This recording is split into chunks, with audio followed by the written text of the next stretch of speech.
विभीषण हनुमत मिलन, हनुमान तथा माता सीता का संवाद। विभीषण और हनुमत मिलन इन हिंदी।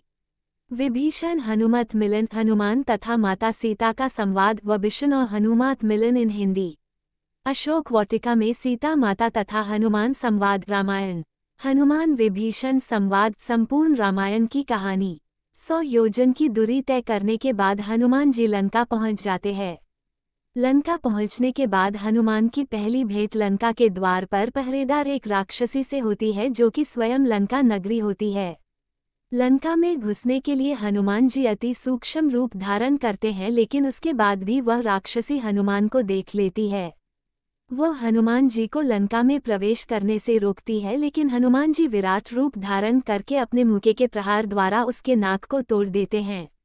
हनुमान जी के प्रहार से वह अधमरी हो जाती हैं और उनका रास्ता छोड़ देती है। हनुमान तथा माता सीता का संवाद। हनुमान जी दोबारा सूक्ष्म रूप धरकर नगर के फाटक के नीचे से लंका में प्रवेश कर जाते हैं और रात्रि के समय हवाई मार्ग से उड़ते हुए लंका के राजमहल में सीता माता की खोज करने लगते हैं। लंकापति रावण के कक्ष में हनुमान जी सूक्ष्म रूप धारण करके जाते हैं, जहां पर रावण की पत्नी का रानी मंदोदरी सो रही थी। उन्हें देखकर हनुमान जी सोचने लगते हैं कहीं ये तो सीता माता नहीं, लेकिन फिर वह सोचते हैं कि हरण करके लाई गई सीता माता इस प्रकार महल में नहीं सो सकती। हनुमान विभीषण संवाद। विभीषण हनुमत मिलन। कुछ देर बाद हनुमान जी को एक भवन नजर आता है जिस पर भगवान विष्णु के सुदर्शन चक्र का निशान बना हुआ था तथा शंख का निशान बना हुआ था। हनुमान जी को आश्चर्य हुआ कि असुरों की नगरी लंका में ऐसा कौन है जिसके घर पर भगवान विष्णु के चिन्ह दिखाई पड़ रहे हैं। आश्चर्यचकित होकर हनुमान जी नीचे उतरते हैं। वह एक ब्राह्मण का वेश धारण करके चौखट पर अलख जगाते हैं। तब घर के अंदर से विभीषण जी बाहर निकलते हैं, जो कि लंकापति रावण के छोटे भाई थे। बातचीत के दौरान पता चलता है कि विभीषण भगवान विष्णु और श्री राम के परम भक्त है। असुरों की नगरी लंका में राम भक्त का परिचय पाकर हनुमान जी बहुत प्रसन्न होते हैं और अपना वास्तविक परिचय बताकर विभीषण जी से सीता माता के बारे में पूछते हैं। तब विभीषण हनुमान को बताते हैं कि सीता माता राजमहल में नहीं बल्कि लंकापति रावण की अति प्रिय बगिया अशोक वाटिका में है। बहुत से राक्षस पहरेदार उनकी निगरानी करते रहते हैं। सीता माता का पता पाकर हनुमान जी निश्चय करते हैं कि वो रात्रि के समय सीता माता से भेंट करने के लिए जाएंगे। अगले ही दिन हनुमान जी रात्रि के समय सूक्ष्म रूप धारण करके लंका की अशोक वाटिका में पहुंच जाते हैं और एक पेड़ के ऊपर छुपकर देखने लगते हैं। तभी उन्हें लंका के राजा के आने की उद्घोषणा सुनाई देती है। लंका का राजा रावण अशोक वाटिका में आता है और अशोक वाटिका के बीचों बीच एक पेड़ के नीचे साधारण वस्त्रों में बैठी एक स्त्री नजर आती है, जिसके पास जाकर लंका का राजा रावण विवाह का प्रस्ताव रखता है। रावण की बातों से हनुमान जी को ये ज्ञात हो जाता है कि वह स्त्री ही सीता माता है, जिससे रावण विवाह का प्रस्ताव स्वीकारने के लिए कह रहा है। हनुमान जी कुछ समय तक रावण के जाने की प्रतीक्षा करते हैं तथा रावण का जाने के बाद हनुमान जी पेड़ पर बैठे बैठे ही श्री राम और सीता विवाह की कहानी कथा के रूप में गाने लगते हैं। लेकिन सीता जी को लगता है कि यह उनका कोई भ्रम है, इसलिए वह इस पर अधिक ध्यान नहीं देती। तब हनुमान जी श्रीराम द्वारा निशानी के तौर पर दी गई मुद्रिका नीचे गिरा देते हैं, जिसे देखकर सीता जी को यह आभास होता है कि वाकई में कोई श्रीराम का दूत उनका संदेशा लेकर आया है, क्योंकि यह वही मुद्रिका थी जो सीता जी ने स्वयं श्री राम को खेवट को देने के लिए दी थी।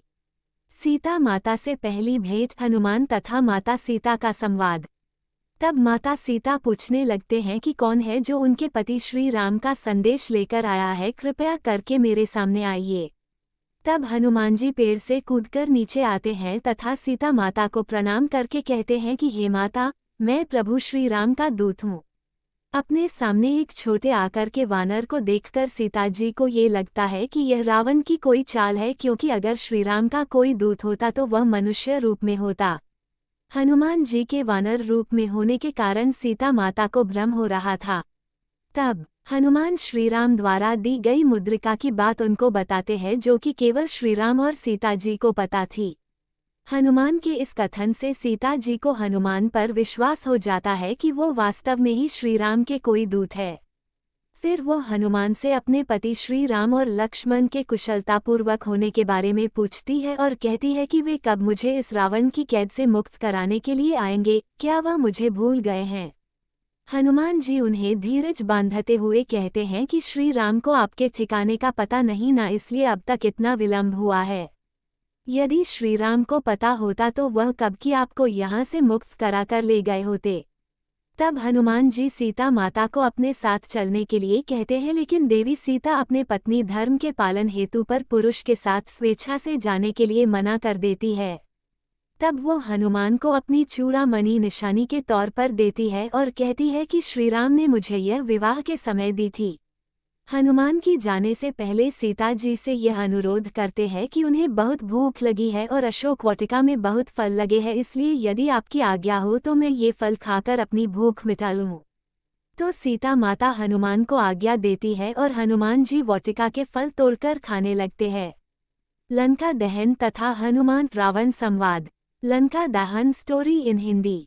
लंका दहन की कहानी। हनुमान और इंद्रजीत का युद्ध। हनुमान रावण संवाद संपूर्ण रामायण की कहानी।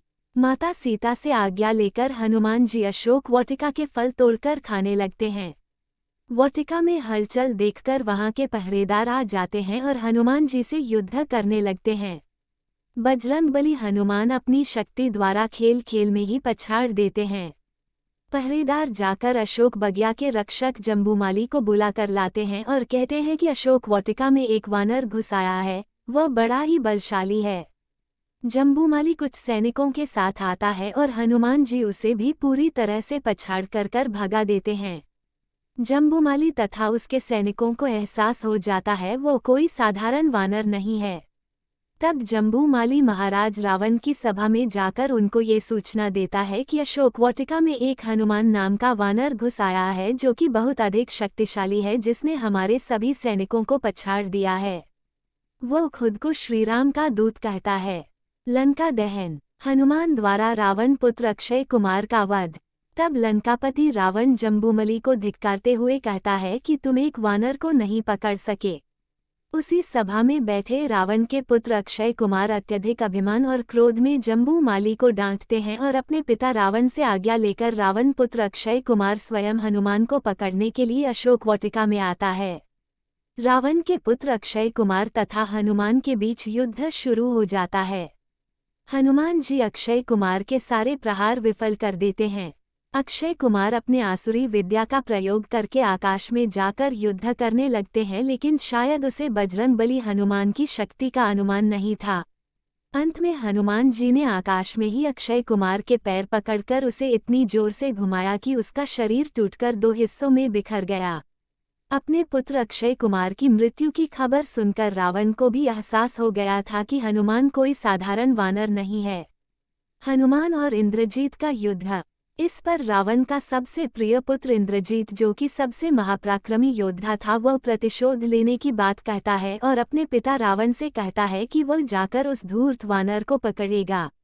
लंकापति रावण अपने प्रिय पुत्र इंद्रजीत पर अधिक विश्वास करते थे, इसलिए उन्होंने कहा कि अगर संभव हो तो उस वानर को जीवित ही पकड़ कर लाना।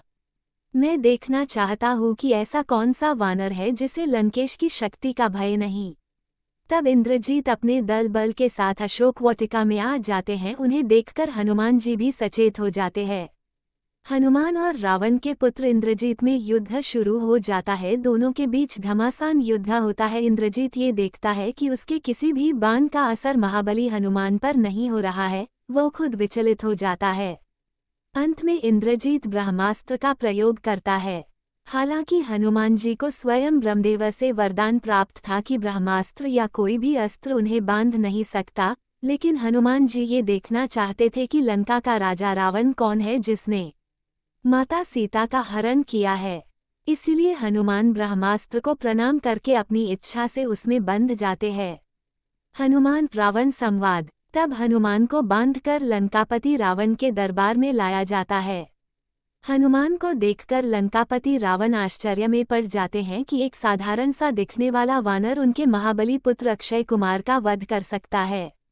लंकापति रावण पूछता है, बोल वानर, तू कौन है?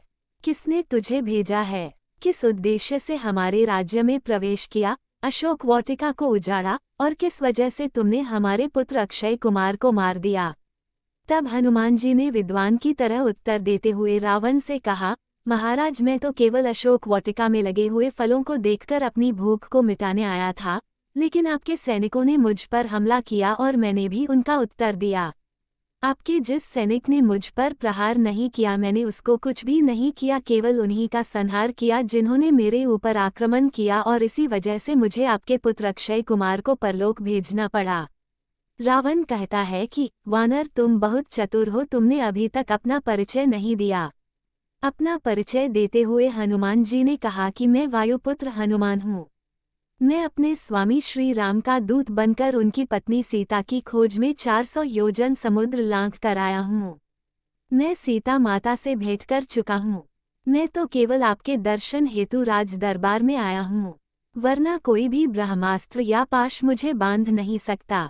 हनुमान ने ये भी कहा कि मैं चाहता तो अशोक वाटिका से फल खाकर वापस जा सकता था, लेकिन मैं ये देखना चाहता था कि महर्षि पुलत्स के वंश में ऐसा कौन है जिसने भगवती सीता नामक पराई स्त्री का हरण करके अपने कुल को कलंकित किया है। हनुमान द्वारा इस तरह का आक्षेप सुनकर रावण को क्रोध आ जाता है और वो हनुमान को दंडित करने के लिए मृत्युदंड देने के लिए कहता है। तभी सभा से विभीषण जी उठते हैं और महाराजा रावण से निवेदन करते हैं कि महाराज, हनुमान एक दूत बनकर आया है और इसका वध नीति और धर्म के अनुसार उचित नहीं है। लंका दहन इन हिंदी। कुछ देर विचार करके रावण कहता है कि वानरों को अपनी पूंछ से बहुत लगा होता है, इसलिए मैं आज्ञा देता हूँ कि इस वानर की पूंछ में आग लगा दी जाए। रावण का आदेश सुनकर सैनिकों ने हनुमान जी की पूंछ पर आग लगाने के लिए कपड़ा लपेटना चालू कर दिया। जब सैनिक कपड़ा लपेट रहे थे तब हनुमान जी अपनी पूंछ से भी उनके साथ खेल रहे थे। वो कभी अपनी पूंछ को लंबा करते, कभी छोटा कर लेते, कभी ऊपर करते तो कभी नीचे कर लेते हैं। अंत में उनके पूंछ पर कपड़ा लपेटकर आग लगा दी गई। आग लगते ही हनुमान जी ने खुद को जंजीरों से छुड़ाया और जय श्रीराम बोलते हुए आकाश मार्ग से निकल गए। अपनी पूंछ में लगी आग से उन्होंने लंका में सब जगह आग लगा दी। लंका के सारे फाटक जला दिए, बहुत से कोषागार तथा हथियार भी जला दिए। पूरी लंका का दहन करने के बाद बजरंगबली हनुमान ने समुद्र में उतरकर अपनी पूंछ में लगी हुई आग बुझाई। वानर सेना का लंका प्रस्थान तथा राम सेतु निर्माण। राम सेतु निर्माण स्टोरी इन हिंदी। विभीषण तथा श्रीराम की पहली भेंट, श्रीराम तथा समुद्र का संवाद, वानर सेना का लंका प्रस्थान, राम सेतु का निर्माण, संपूर्ण रामायण की कहानी। अपने जलती हुई पूंछ की आग बुझाने के बाद बजरंगबली हनुमान अंतिम बार माता सीता से मिलने के लिए जाते हैं। माता सीता गहरी चिंता में डूबी हुई थी। जब से उन्हें खबर मिली थी कि रावण ने हनुमान की पूंछ में आग लगा देने का आदेश दिया है, इसलिए माता सीता ने अग्निदेव से प्रार्थना की थी कि वो हनुमान की पूंछ का एक बाल भी ना जलाएं। और हुआ भी यही कि अपने जलती हुई पूंछ से बजरंगबली हनुमान ने रावण की पूरी लंका जला दी, लेकिन उनकी पूंछ का एक बाल भी नहीं जला। राम सेतु निर्माण। राम सेतु निर्माण। अतः हनुमान आकर माता सीता को प्रणाम करते हैं और श्री राम के लिए कोई अपना संदेश देने के लिए कहते हैं। माता सीता हनुमान को भेंट के प्रमाण के रूप में यह बात बताती है कि जब इंद्र के पुत्र जयंत ने एक कौवे का रूप लेकर उनके पैर पर चोट मारी थी, तब श्रीराम ने कुशा के एक तिनके को मंत्र उपचार के द्वारा उसके पीछे छोड़ा था कि वह तीनों लोगों में घूमकर भी उससे बच नहीं पाया था। अंत में वो खुद श्री राम की शरण में आया, तब उसके प्राण बचे थे और तब श्री राम ने उसे एक आंख से काना करके छोड़ दिया था। श्री राम को सीता से भेंट की शुभ समाचार मिलना। माता सीता का ये संदेश लेकर हनुमान जी महाराज से उड़ते हुए वापस आ जाते हैं। तरन, अंगद, जामवंत और वानर दल के साथ आकर सीता माता से भेंट की सुखद समाचार श्री राम को सुनाते हैं। ये सुनकर श्री राम आत्मा विभोर हो जाते हैं। वो हनुमान को अपने हृदय से लगा लेते हैं और कहते हैं, हनुमान, आज तुमने मेरा सबसे प्रिय कार्य किया है। अगर तुम सीता का पता नहीं लगाते तो अपने कुल की मर्यादा की रक्षा न कर पाने के कारण मैं अपने पूर्वजों को मुंह दिखाने के काबिल नहीं रहता। आज केवल तुम्हारे कारण ही मुझे सीता के सकुशल होने का संदेश मिला है। अब बिना समय गवाए मैं लंका जाकर उस दुष्ट पापी रावण को उसके कुकर्मों का दंड दूंगा। तब श्री राम सुग्रीव को निर्देश देते हैं कि आप अपनी सेना को एकत्रित करिए, हम कल के समय लंका के लिए कूच करेंगे। सुग्रीव तथा अन्य वानर श्रेष्ठ श्री राम से आग्रह करते हैं कि आपको ही हमारी सेना के सेनानायक बनना चाहिए। सुग्रीव के आग्रह पर श्री राम वानर सेना का सेनानायक बनाना स्वीकार करते हैं। वानर सेना का लंका के लिए प्रस्थान।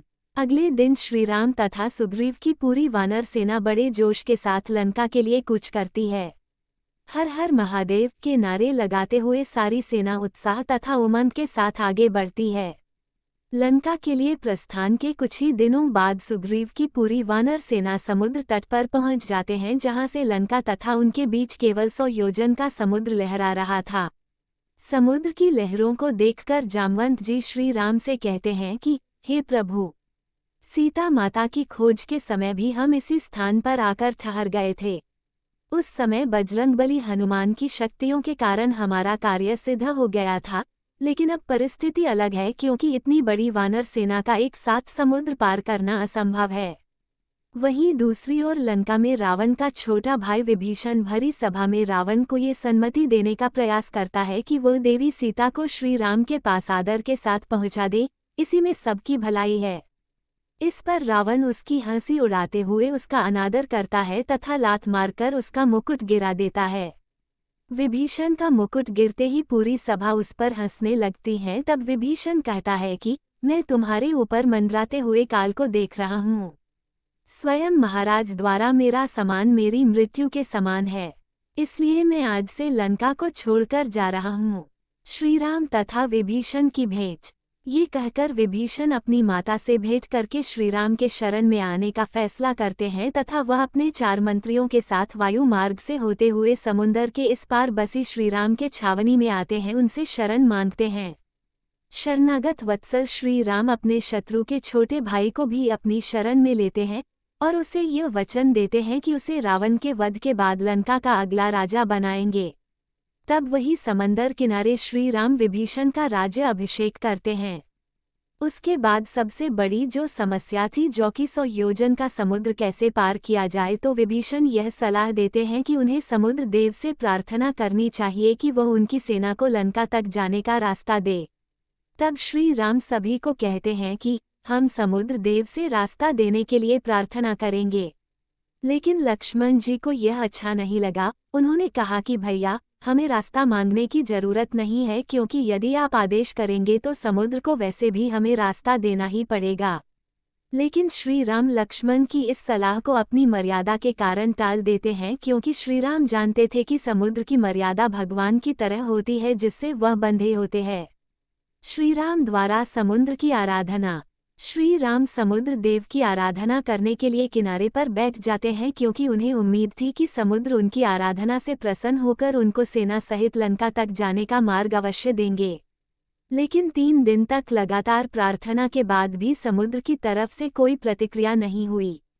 तो श्री राम को इस बात पर क्रोध आ जाता है और वो समुद्र देव को क्रोधित होकर कहते हैं, हे समुद्र, मैंने बिना अन्य जल ग्रहण किए 3 दिन तक आपकी आराधना की है, लेकिन तब भी आपने मेरी विनती स्वीकार नहीं करते हुए अपनी लहरों के शोर द्वारा अपने अहंकार को प्रकट किया है।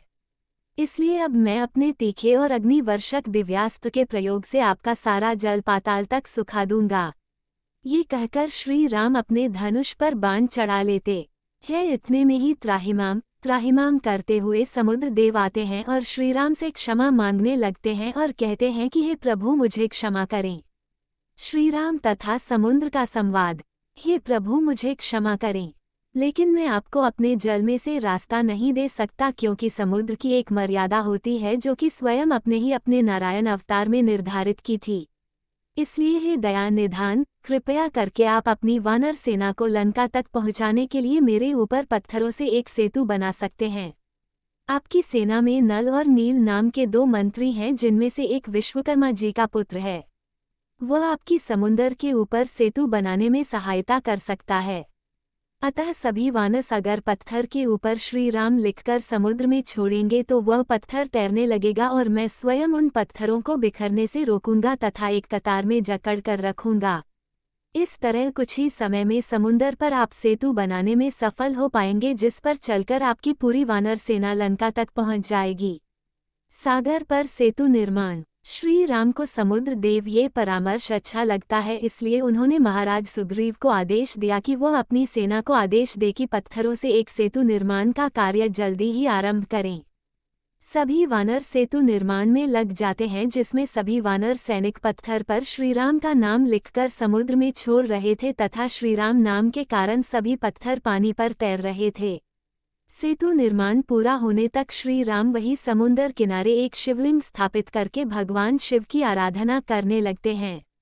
केवल 5 दिन की परिश्रम करने के बाद वानर सेना 100 योजन समुद्र के ऊपर एक विशाल सेतु के निर्माण में सफल होती है। जब इसकी सूचना लंका के लोगों को लगती है तो उनके होश उड़ जाते हैं, क्योंकि कोई भी यह कल्पना नहीं कर सकता था कि समुंदर को कोई बांध सकता है। लेकिन श्री राम की सेना में मात्र 5 दिनों में यह असंभव कार्य संभव करके दिखा दिया। रामेश्वर शिवलिंग। श्री राम द्वारा समुद्र के किनारे पर स्थापित किए गए शिवलिंग को रामेश्वर के नाम से जानते हैं। रामेश्वर का अर्थ होता है राम के जो ईश्वर है वह रामेश्वरम है, लेकिन भगवान शिव कहते हैं कि रामेश्वर का अर्थ होता है कि राम जिसके ईश्वर है। अंगद रावण संवाद तथा अंगद का पैर। Angad's foot story in Hindi. Angad का पैर। रावण और अंगद का संवाद। रावण को अंतिम शांति प्रस्ताव। संपूर्ण रामायण कहानी हिंदी में।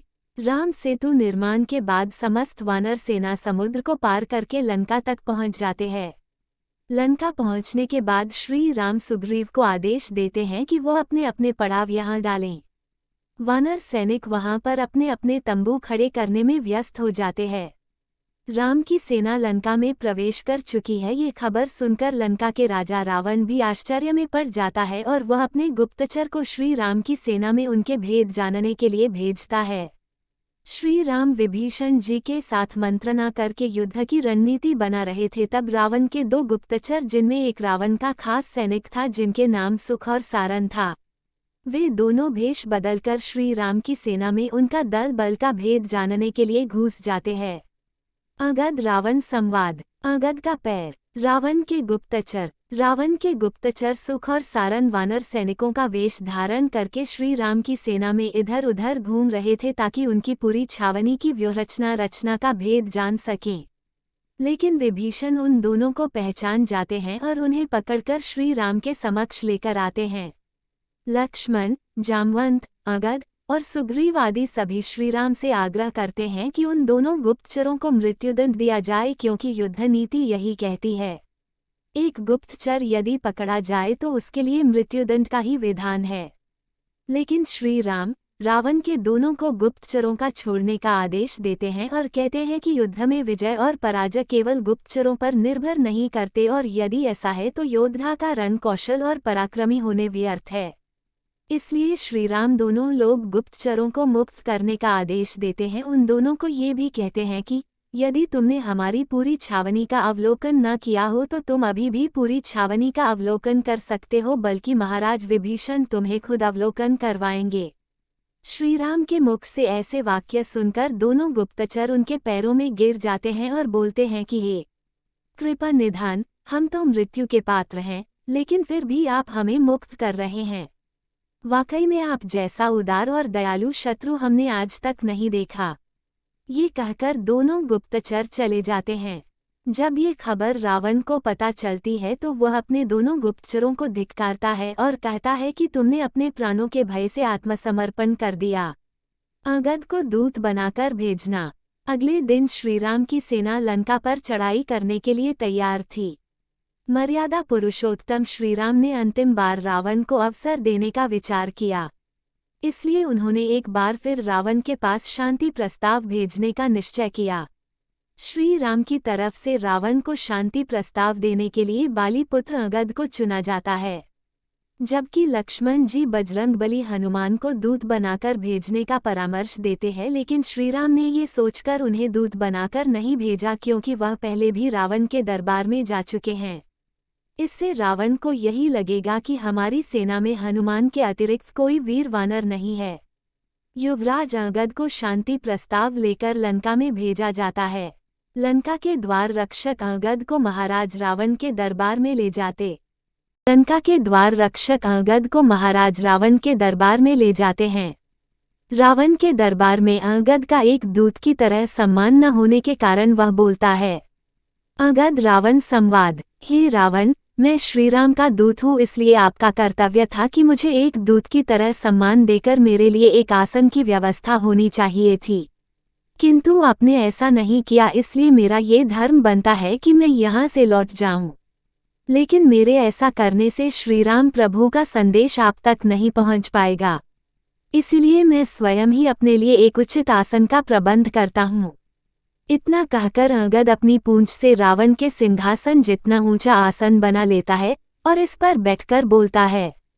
हे लंकापति रावण, मैं महाराज बाली का पुत्र अंगद हूँ।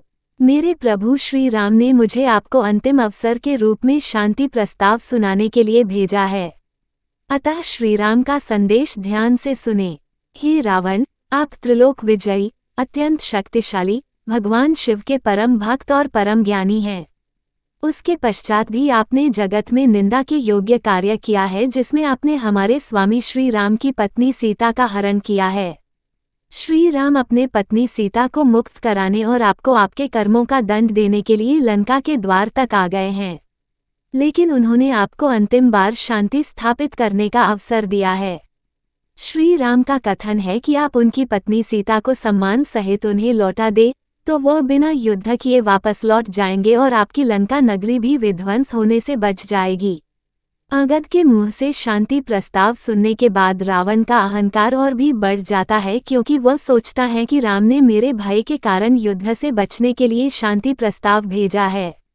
रावण हंसी उड़ाते हुए कहता है कि तुम्हारे राम में मुझसे युद्ध करने की हिम्मत नहीं है, इसलिए उसने तुम्हें दूत बनाकर शांति का प्रस्ताव भेजा है। अगर सच्चा वीर होता तो सबसे पहले मुझ पर आक्रमण करता, इस तरह बार बार दूत भेजकर अपना अपमान नहीं करवाता। रावण के इस अहंकार का जवाब देते हुए अंगद ने कहा, अहंकारी रावण, श्री राम ने शांति प्रस्ताव इसलिए भेजा है क्योंकि वह सच्चे वीर है। वो नहीं चाहते कि तुम्हारे कुकर्म के कारण लंका के निर्दोष लोग मारे जाएं। और हाँ, यदि आपको अपनी और अपने योद्धाओं की शक्ति पर इतना ही अभिमान है तो मैं अपना एक पैर आपके दरबार में जमा देता हूँ और आपके सभी योद्धाओं को चुनौती देता हूँ कि अगर उनमें हिम्मत और साहस है तो वह मेरे पैर को जमीन से हिलाकर दिखाएं। यदि आपका कोई भी योद्धा मेरे पैर को जमीन से उठा देगा तो मैं अपने स्वामी श्री राम की ओर से आपको यह वचन देता हूँ कि वह हार मानकर वापस लौट जाएंगे। अंगद का पैर। ये कहकर वीर अंगद अपना एक पैर जोर से जमीन पर पटक कर उसे वही जमा देते हैं तथा रावण के सभी योद्धाओं को अपना पैर हिलाने की चुनौती देते हैं। उसके बाद रावण का एक एक शक्तिशाली और महाभट योद्धा आते हैं, लेकिन उनमें से कोई भी अंगद के पैर को जरा सा भी हिला नहीं पाता। रावण का सबसे प्रिय पुत्र और सबसे पराक्रमी योद्धा इंद्रजीत भी अंगद के पैर को हिला नहीं पाता तो ग्लानि से अपने आसन पर जाकर बैठ जाता है। आखिर में जब रावण ये देखता है कि उसका कोई भी योद्धा अंगद के पैर को हिला नहीं पा रहा तो वह स्वयं जाता है। जब रावण अंगद का पैर उठाने के लिए नीचे झुकता है तो अंगद एकदम से अपना पैर हटा लेता है, जिससे रावण का मुकुट नीचे जमीन पर गिर जाता है। रावण का मुकुट उठाकर अंगद ने सावधान करते हुए वो मुकुट बाहर फेंक देते हैं। अंत में अंगद कहता है कि हे रावण, मेरी चुनौती आपके योद्धाओं के लिए थी, आपके लिए नहीं। मैं आपको अब भी यही परामर्श दूंगा कि आप सीता माता को सम्मान पूर्वक श्री राम को लौटा दीजिए और उनकी शरण में जाकर उनसे क्षमा मांग लीजिए, तो आपकी असुर जाति विध्वंस होने से बच जाएगी। ये कहकर अंगद उड़कर वहां से वापस आ जाता है।